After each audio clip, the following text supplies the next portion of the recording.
Welcome, everyone. Thank you very much for joining us today. My name is Dr. Louise Ivers. I'm the director of the Harvard Global Health Institute. I'm delighted to welcome you all to participate in this virtual series we call Coffee Sessions. The series is designed to explore and discuss the role of partnership and collaboration when working to advance global health equity. We welcome you to mark your calendars and join us on the last Friday of every month around this time. This session is being recorded through Zoom, and our recording will be made available on the HDHI website and YouTube page in the coming days. We will have time at the end of the presentation to answer your questions. If you have a question, you can submit it through the Q&A feature on the bottom of your screen. Please feel free to enter those questions in the language of your preference, English or Spanish, and we will be doing our best to get to those at the end of the session. So with that, please allow me to introduce our speakers. Dr. Waleska López is the Chief Medical Officer of Wuqu Kawoq at the Maya Health Alliance, overseeing a team of more than 100 healthcare workers and providing essential healthcare in indigenous languages. Dr. López, who fled Guatemala's civil war for refuge in Mexico as a child, was inspired by her family's dedication to helping refugees and pursued a career in medicine, becoming one of the few indigenous doctors in the region. She has worked extensively in Mexico and Guatemala for Ministry of Health programs to extend coverage to rural areas. Dr. López is internationally recognized and has been invited to speak on subjects such as women's leadership and health equity. She is also a co-author of several articles addressing global and indigenous health challenges. Her journey is a testament to her unwavering dedication and resilience in her mission to build a better world. Welcome. Dr. Peter Rohloff is the co-founder and chief science officer for Maya Health Alliance. They are an associate professor of global health and social medicine at Harvard and an associate professor of medicine in the Division of Global Health Equity at Brigham and Women's Hospital. Dr. Rohloff's research is focused on using dissemination, implementation, and quality improvement methodologies to investigate and improve barriers to healthcare delivery. Their primary research interests include behavior change interventions for cardiovascular disease and diabetes, epidemiology of chronic kidney disease, determinants of food insecurity and chronic child malnutrition, and family-based interventions to support early child development. With that, it's my honor to turn it over to both of you. Thank you so much.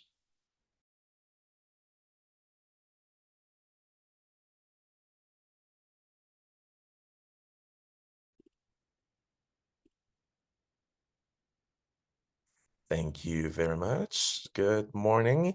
So we're going to get started. Now, Dr. Peter is going to be sharing our screen. I hope that we can see it already.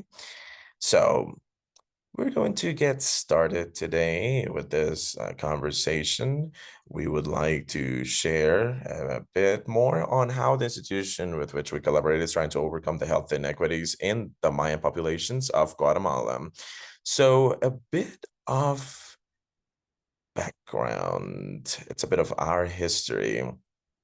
Now, the institution was founded officially in 2007, and this was born as the desire of some indigenous people in the highlands of Guatemala in collaboration with students, with North American students that at that moment were learning the Kawoq language, which is one of the most spoken languages in Guatemala, and they asked to joint efforts to make quality healthcare to be more accessible to people from the rural communities. In the majority of the cases, indigenous. Let's go to the next slide, please. So in the previous picture, we can see Dr. Kramer, Dr. Peter Rohloff. And this picture, this is Luisa Cook. We wanted to share this with you. This is a person from the community of the Central Highland of Guatemala, considered to be one of the founders as well. She is someone that facilitated this approach, this collaboration, and who also facilitated us with our first location in Guatemala. That was the place where we provided medical care to the community. So, Wuqu Kawoq, it was named that way because of the official founding day. Wuqu Kawoq refers to a day in the Mayan calendar, a day that is considered sacred for the community deeds, but also for the things that have to do with health, more importantly, for the women. So many of our activities are based in this day and what it means. Can we go to the next slide, please? All right. The institution has a bit over 17 years working in Guatemala. It started as something very small with five people. It grew all the way up to becoming a medium-sized organization during a lot of time. Nonetheless, some years ago, we started growing on a bigger basis. We started extending our programs a bit more, and at this moment we are over 130 people, 100 plus health professionals collaborating with Wuqu Kawoq. We have a lot of people with different professions: workers, social workers, teachers, nurses, nutritionists, physicians, anthropologists, IT professionals, accountants, administrators. All of them are collaborating to render our mission in the best possible way. Now, among these lines, 94% of the collaborators, the associates, are Guatemalan, 80% is indigenous, 85% and of the group is women, it's female, and we oversee about 11,000 patients per year. Now let's go to the next slide. Now, why do we do that? Of course, this session is main topic is inequity. And Guatemala, it's no surprise that is one of the countries with the greatest inequalities in the world. And of course, indigenous Mayan people are the most affected by this inequality. Our country has about 17 million people as our official population, 47.3% self-identified as indigenous people. Nonetheless, we believe that over 50% of the population is originally Mayan. Nonetheless, due to the racism, discrimination, and the systemic segregation found in every ambit in life, a lot of people do not self-identify as indigenous. Now, in our country, more than 50% of the population finds themselves in poverty. Now, this means that we do not cover all the needs to live in a dignified manner.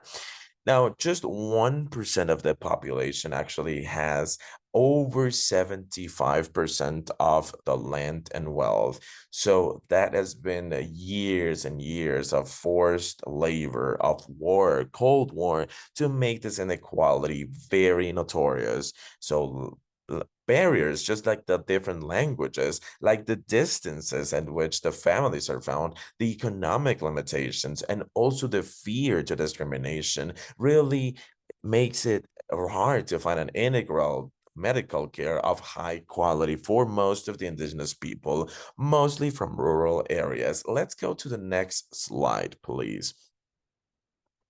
And okay, speaking of the public system, the public health system in Guatemala, which is the one that should, in the vast majority, provide the health services to the population in Guatemala. Now, usually it is affected by the political and the high rates of discrimination, but also a lot of corruption, because a lot of the public investment will only answer political and economical interest. So medical care is not integral. medical care, health care is offered with the little that it's offered to invest in health. So the health system in Guatemala is a very fragmented system. It is insufficient, it is totally centralized, and for the different ways of living cannot be unique. Now, in Guatemala, women, who in most cases are the caregivers for the family, are often powerless and have no decision-making power over their own bodies and the health of their very children. This is a very important problem in the health of the country. Next slide, please. Okay, so based on the philosophy of Wuqu walks, basing on the culture, respect, and language, collaboration with the government and other institutions and more the community. We work in locations in departments of Guatemala where the vast majority of the population is indigenous, despite the fact that it's not an area that is too far away from the center of the country. There are many lacking situations regarding health. We're pointing out 9 departments of the country where we have interventions and we are overseeing health services to communities in 6 different languages. Let's go to the next slide, please. Now, how do we do it? How do we work? Our Mayan community health workers provide that primary health care in the Mayan languages. They live the culture because we are, from the places. We are very similar to our own patients, and most of us live in rural communities. So when that healthcare is given, that is under that sharing of time, that knowledge, and being knowledgeable of the condition of life of every patient.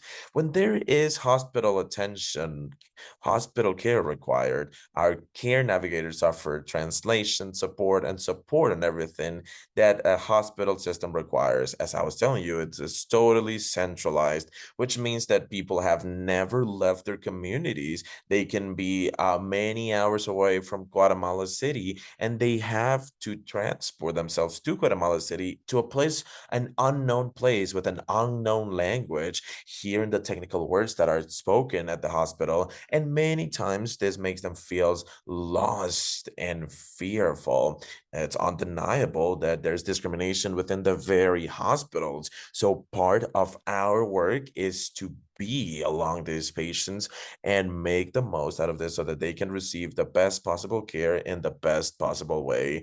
Now, for every single one of our programs, we pile up information and we analyze results so that we can determine what is the most effective.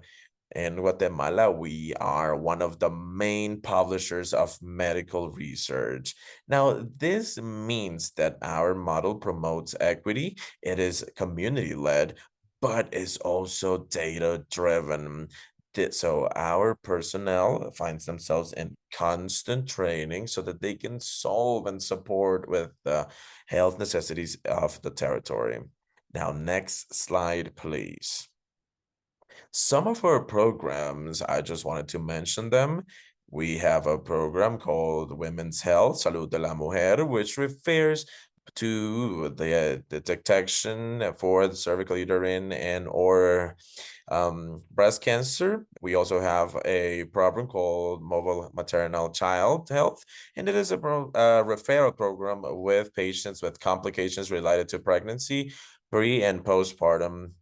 And also now with neonatal healthcare services, Dr. Peter Rohloff will share a bit more in detail, a bit more. Then we have the family-based nutrition program where we see patients with children with chronic malnutrition and acute malnutrition. As you know, it is one of the main problems of childhood in Guatemala. We share awareness, we do clinical attention, we do intervention, we do clinical intervention, and we're also working with child development. Over here, it says diabetes, although our program is called the chronic diseases, and it sees the patients with diabetes or hypertension requiring medical care, but also education for the healthcare. Now we also have the program of complex care, which is this is a follow-up program for patients that require attention for the second or third level, that they might need a hospital or the specialist or subspecialist, and that we do not find these special doctors except for Guatemala City. So we try to give them the necessary care for the different diagnoses and studies that have to be performed in the city, and we give them that follow-up, that support, that translation. Now, we're also going to talk a little bit about the implementation science through our research center, our Indigenous Health Research Center. Next slide, please. Now, some of our results. Now, I would like to encourage you to visit our website.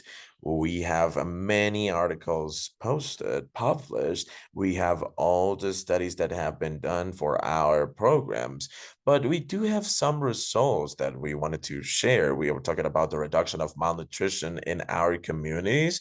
We also have about a 40% of the reduction of malnutrition in 3 years in one indigenous community, with the participation both of the people from the community, of the authorities, and of Wuqu Kawoq, working very hard. And in order to achieve this, we know it is possible. Also, the patient referral with the pregnancy-related complications and contributing on the reduction of maternal death, and being able to make sure that the patients have a better overall experience within the hospital system. This will, of course, lead to the reduction of maternal death.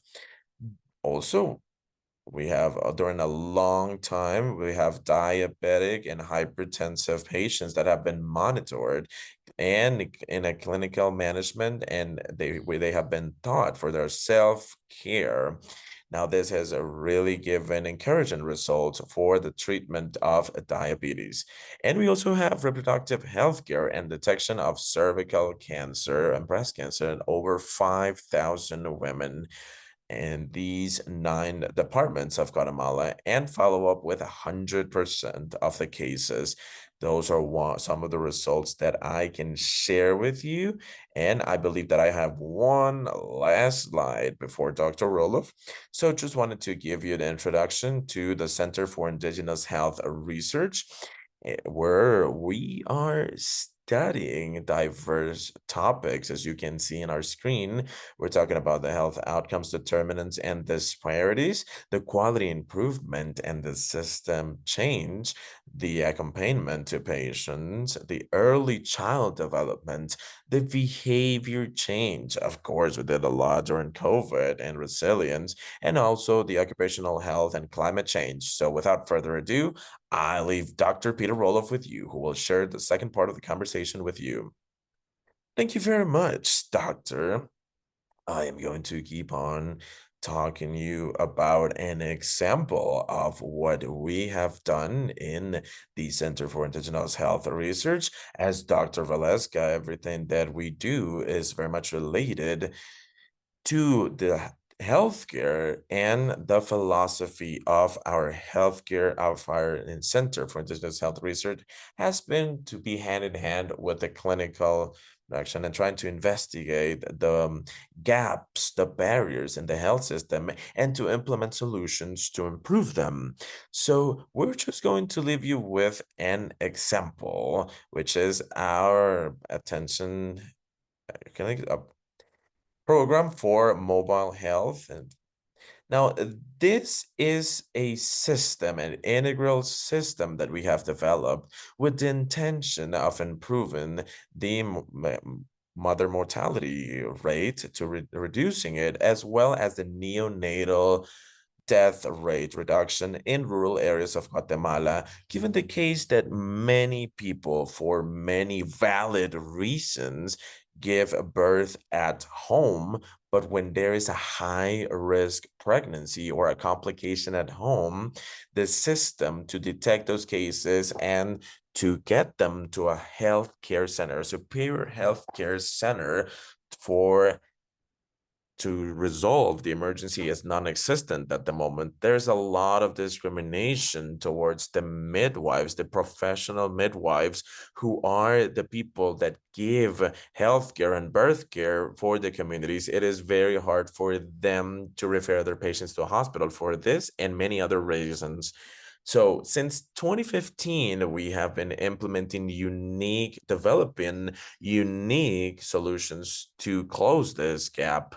Starting from 2015, we started with very basic technology in smartphones. We developed it for the midwives, for the traditional midwives of Guatemala, for it to help them take decisions in the field and with their patients as well. It'll create a connection 24/7 with a doctor, a physician, or a nurse. Then they can assess on what's happening at the household, and they can make a decision and let them know if they have to refer the patient to a hospital or not. After this phase, we started adding another component, which is what we called the Estrella Star Project. Now, this is the navigation to improve the delays in healthcare and these referral system, because it was necessary not to just receive medical care, but also to overcome the discrimination, racism, language barriers that these people found when they went to a hospital. So we gave the Navigator program, where indigenous women, highly capacitated, trained in the advocacy and conflict solving. They will help the people when they require medical care. And we have added other components that include some neonatal care.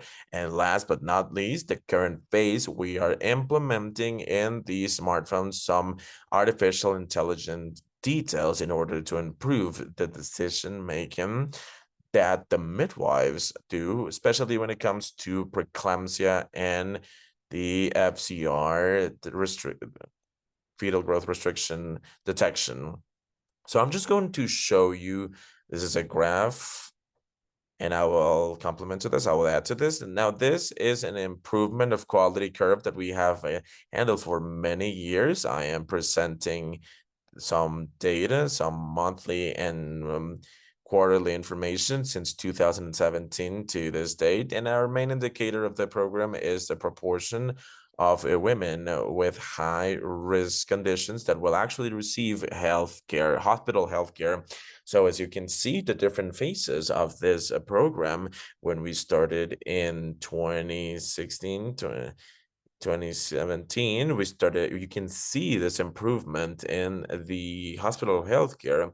It started around 20%, then it went up to like 30%. So there is an improvement of 50% over there.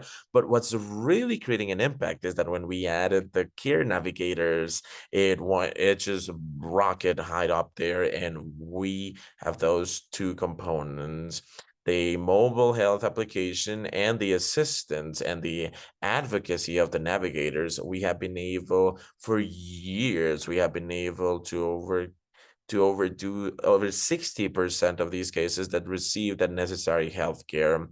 So you can see that the system is very resilient, because as you can see, I have pointed out where there was the lockdown, the quarantine for COVID-19, and you can see that we had a descent in the hospital care, but it was low, it was moderate, and it was not substance sustainable. We were able to recover it right away and get the process going right away, despite the lockdown and quarantine and everything, that we were still able to do what we had to do with these patients. So where we work with traditional midwives, most of them do not speak Spanish. They speak Mayan languages. It has been a pride for us to collaborate with them. They are not our employees. So to say, they are independent healthcare providers. We just help them with their activities, and we offer training, Mayan language training, and support in their native languages according to their day-to-day activities. Now, The package that the midwives use include this smartphone with a mobile app that helps with the decision making. It also helps with the connection to someone that will help them with the triage, and it helps them. They have a small Doppler, and you just buy them off Amazon. It is like a Doppler device for mothers. It is for the end user, and we use them to monitor the fetal heart rate. Now, this is our support team that we have in this program. It is a multidisciplinary team that includes physicians, nurses, coordinators, assistants, and navigators, as well as neonatal specialists, who are the people trained in the navigation and healthcare. Now, recently, I just wanted to point out some of these specialist neonatal technician because we are trying to improve this part of the program. And this is a graph that shows the maternal death rate that is present in the place where we have implemented this program. The dark blue bar, where you can see, is the maternal death rate in the district level. And then you can see the light blue bar. What you can see is the maternal death rate with the affiliated midwives to this navigation program. So it's about 50% of only the midwives in the district are affiliated, but you can see that even then the mortality rate is reduced because of the people that have access to these services. Last but not least, I'm going to leave you with these, that we're doing some many interesting things, innovating things, always trying to innovate. Now, this last phase that we are doing at the moment, due to the fact that smartphones have advanced a lot, they have improved a lot, and they can do real-time signal processing in the phone for the high computational capacity that's present, but that is now available for these past generations of smartphones. We have noticed that we can actually predict, just by using the fetal heart rate, we can predict the gestational age of the fetus. This means that we can detect on the field in real time the fetal growth restriction or the risk of a low weight birth. So we are implementing these technologies in the phone to help the midwives to reduce the mortality rate in the neonatal, because when there is a very low weight baby being born at the household, it's very risky, and we still observe these mortality in the neonatal. So with this, I finish my part. We have this QR code in case you would like to see a little bit more on what we do. You can buy a merch shirt if you want. And this is our social media information and our website. Thank you very much. I want to say, wow, thank you both so much. I know it's a short time to give a talk about a very broad-reaching, set of programs, and we do have some questions about your specific activities. But I wanted to start, if I can, to ask you some questions about your collaboration together and this work that goes across many languages, is working in Guatemala, in rural regions, and also connected, Peter, in Boston with your activities in Boston. How did you two come to work together like this? And how do you advise maybe others who are interested in this so-called global health work? Like, how do we collaborate well? What are the challenges and opportunities of the way the international side of your collaboration has been working?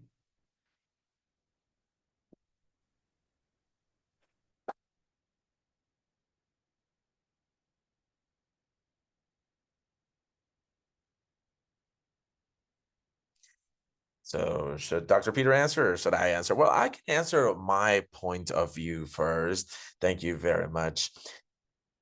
I believe that I had experience with the public health ministry for many years. For me, it was not enough. What was being done was not enough. Many years ago, we also found ourselves with what Wuqu was at first. And what I was looking for really matched the mission that was being proposed as Wuqu. So I believe that it is part of what I wanted to mention as a final remark, actually. It is a part of to have of living in within the community. It is also important of that scientific knowledge, the investigation, the research part, but that has to be a whole group.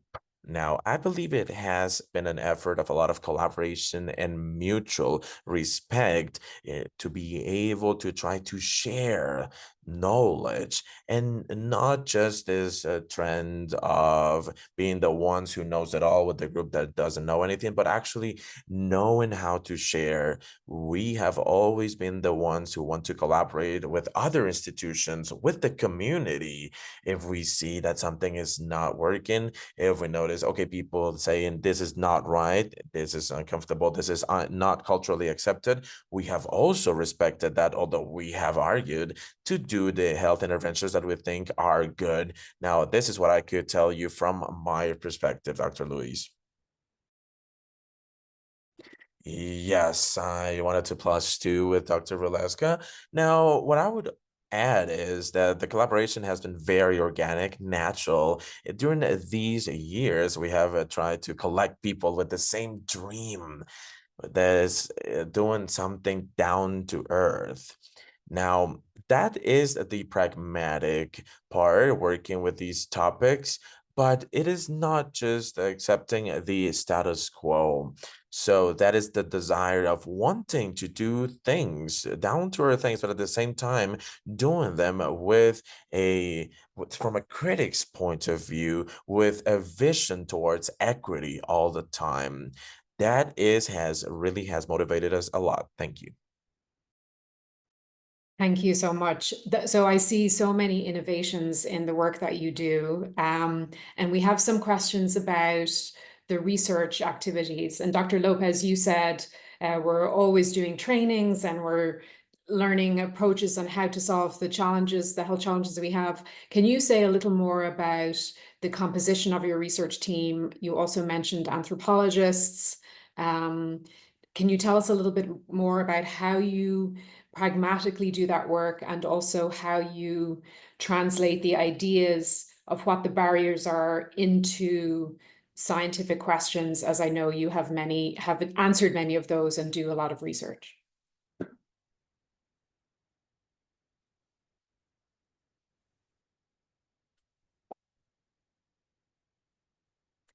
I believe that from the get-go, from the start of Wuqu, it was getting to know the composition of the population, its unique characteristics, in order to be able to try to implement what science has produced. So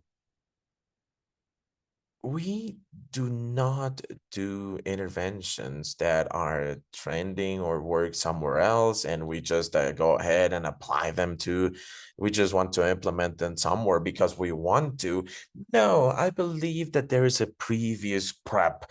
There is a research on the spaces where we work, but also the link to local authorities, to leaders, to local leaders, not necessarily elected political leaders, but within the Mayan cosmovision, the leaders that are representing some sort of authority within the community. So I believe that this has been the start of how to do research. and investigation. As you can see, if you can read our published articles, we are always talking about the social determination of health, about the characteristics that we as a society have, and that can have an influence and impact in the success or the failure of an intervention. And that's I wanted to add. Thank you, Doctor. Did you want to add anything to that, Dr. Rohloff?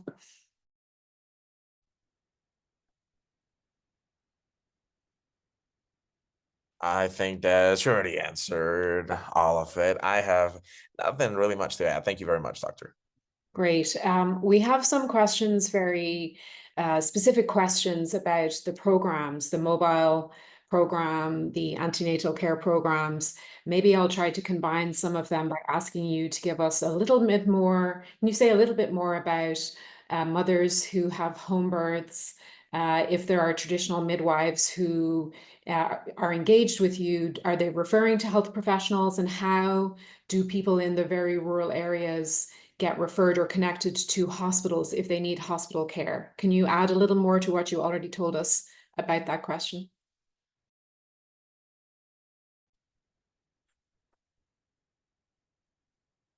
Yes, I can quickly answer to this. Now, this is complex, as it's all a complex network because the communities are rural, very rural. People live very far away from the possible referral centers. And we see a lot that the navigator's position of the female navigator, in fact, helps a lot. It has multiple functions. Now, as long as the midwife decides that this patient of hers has to reach hospital care, she will activate the navigator, the care navigator, who have these people have shifts. They're working 24/7, but they take shifts. And it is the healthcare navigator that will help the midwife to make the decision of transporting the patient. Many times it will involve the advocacy with the family who are a bit undecisive. They have always had very bad experiences previously with hospitals, right? So there are many things that we have to talk about. How are you going to make this different? Is it going to be different? Why should I go with you guys? Because if not, racism will continue the exact same way.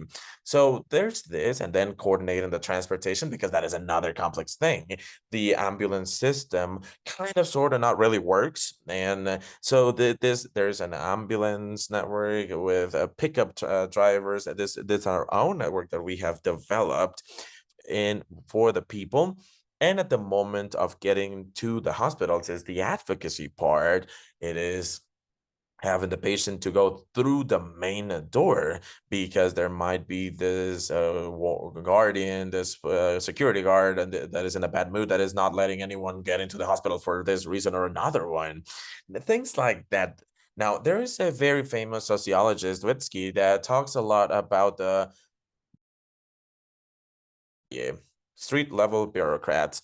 So these are the people that make the decisions most of the time. So the navigator helps to overcome these constant barriers. And once at the hospital, she will advocate, but also translate, because there are no translators at the hospital. And they will even go into the operating theater at some point to give that emotional support for the mother. Now, this is a very complex position that will oversee all the different barriers that could exist in the healthcare system and in the pathway for healthcare. Thank you very much. Thank you. One of the questions we received was about how you see, and maybe I'll ask Dr. Lopez first. How do you see this program could be replicated, or is it scalable, is the term in the question? Is it scalable to other communities, ethnic groups? How would someone try to do that? What's your advice?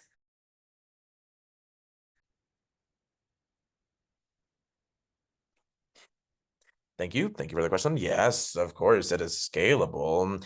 We are escalating at this moment to work with a larger numbers of midwives and with a larger number of patients. and communities, and we also seek to do it in other areas. Now, it is complex because in the area where we're located, we have a long trajectory, and we are known and appreciated by the health system, by the local health system, with everything that goes around being appreciated, because we don't always agree with what they have to say. But of course, it is scalable. Now, there has to be the willingness from the health ministry, but there also has to be funding. And I believe that that is one of the most complex things, because at least from the government's perspective, it is non-existent. That willingness is not in existence. The midwives in some areas, they will even see up to 73% of births. There are people where there are no hospitals present, where they would have to travel for many hours, and there are no transitable pathways, vehicle.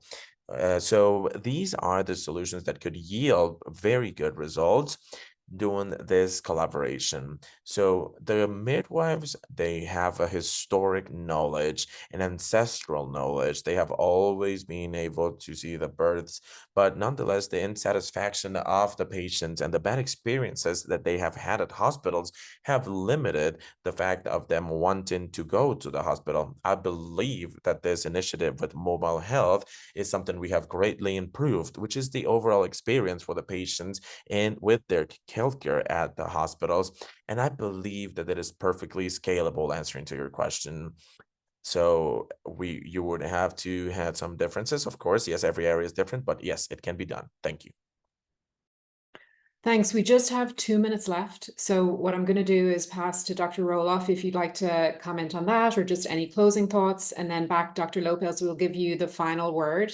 And we do have a lot of questions now coming in. Everybody, the audience got warmed up. So I'm going to ask our team to put back up your slide with your QR codes so folks can go and, connect with you on social and find how to connect in with you. So Dr. Rohloff and then Dr. López for closing thoughts.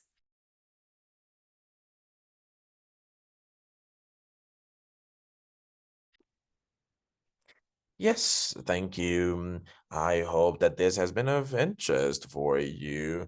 Now, what we had for the presentation today, now I always want to emphasize that our vision has been equity. Our vision has been to create an institution,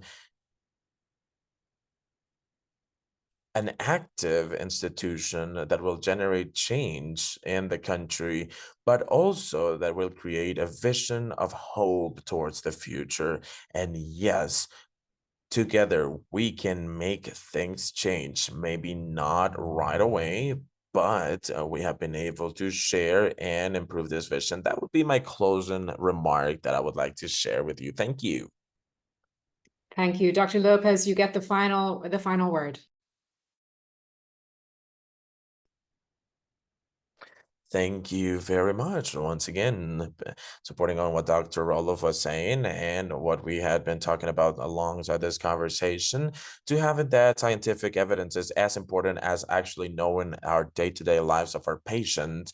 Healthcare, apart from being of quality, it has to be dignified, following the philosophy that the Mayan calendars follows, as Wuqu says, what affects us and makes us stronger, makes us all stronger. The collaboration must be real to make it better in the healthcare systems. Thank you very much for participating, and I'll make sure to say hi to our comrades who are listening to us. We are very proud of the work that each one of you does on the field. Thank you very much. Thank you both so much. This has been absolutely incredible. I want to thank Alejandro for really outstanding interpretation. We appreciate you as well. Thanks to our audience. Please do connect with Peter and Waleska and their team, and to follow up with other questions. Join us next month on December 13th for, well, that's not next month, but our next event, December 13th. Have a great day, everyone. Thanks again, Drs. Rohloff and López.